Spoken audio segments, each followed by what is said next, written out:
Bago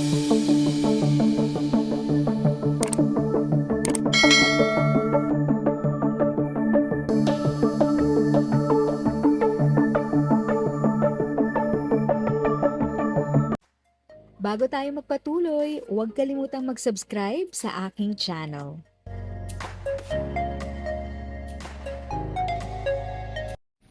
Thank you sa pag-click ng aking video. Good day po sa lahat ng ating SSS pensioners. Sa mga bagong viewers at napadaan lang, by the way, I'm Tita Eda. Welcome to my channel. Ang channel na maghatid sa iyo ng dagdag kaalaman tungkol sa government services, bagong mga balita at informative videos na galing sa legit na resources. Mag-subscribe na para updated ka. Hello po sa lahat ng ating SSS pensioners. Ang topic natin today ay tungkol sa SSS Pension Reform Program. Kung narinig mo na ang tungkol sa 10% dagdag pensyon ng SSS at nalilito ka kung isang beses lang ba ito o tuloy-tuloy, eto na ang malinaw na sagot. Hindi ito one time. Ito ay bahagi ng SSS Pension Reform Program, isang 3 taong programa na idinisenyo para unti-unting itaas ang buwan ng pensyon ng mga kwalipikadong pensioners. Ang programa ay nagsimula noong Setyembre 2025 at tatakbo hanggang Agosto 2028 na hinati sa 3 malinaw na yugto o increase periods. Ang mahalagang tandaan, ang bawat 10% increase ay may saklaw na isang buong taon, hindi lang isang buwan. 3 yugto ng pension increase by period. Unang yugto Setyembre 2025 hanggang Agosto 2026, dagdag sa 10% status na ipatupad na sino ang saklaw. Lahat ng retirement at disability pensioners na pensyonado na bago o noong Agosto 31, 2025. Paano ito gumagana?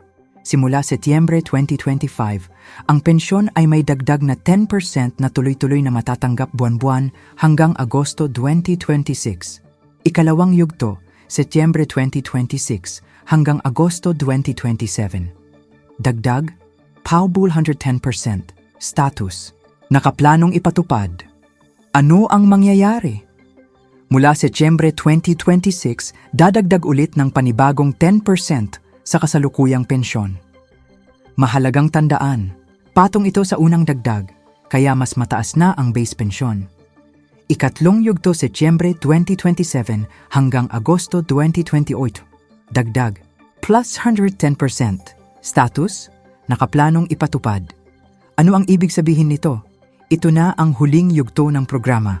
Mula Setyembre 2027, matatanggap na ang buong adjusted pension na bunga ng 3 sunod-sunod na increase. Para sa survivor pensioners, kung ikaw ay survivor or death pensioner, may kaunting pagkakaiba. 5% increase kada taon.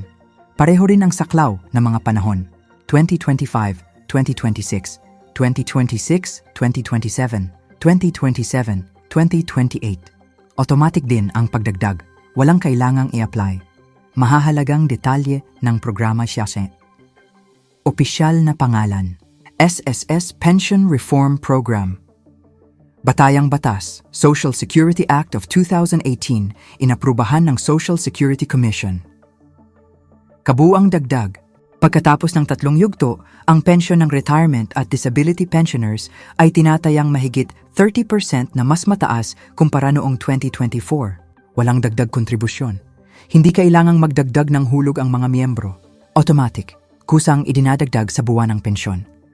Buod sa madaling salita, ang 10% pension increase ay taon-taon at may saklaw na isang buong taon bawat yugto. Unang yugto, Setyembre 2025, Agosto 2026.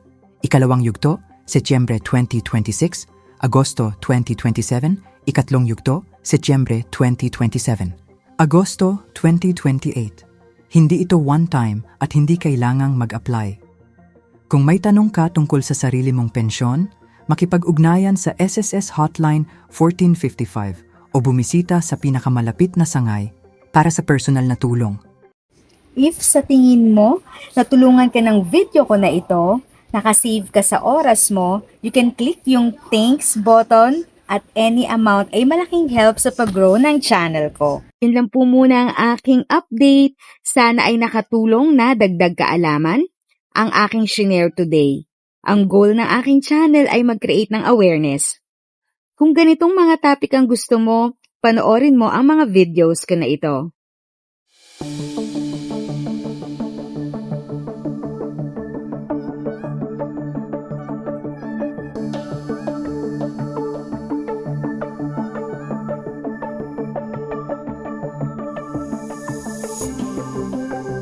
Thanks for watching! Kung may kapamilya, kaibigan o kakilala sa tingin mo ay magiging interesado sa video, please share or tag sila sa comment section.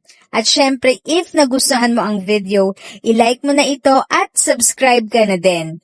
As always, feel free to write your questions, comments, and opinions respectfully. And continue to be a blessing and stay safe!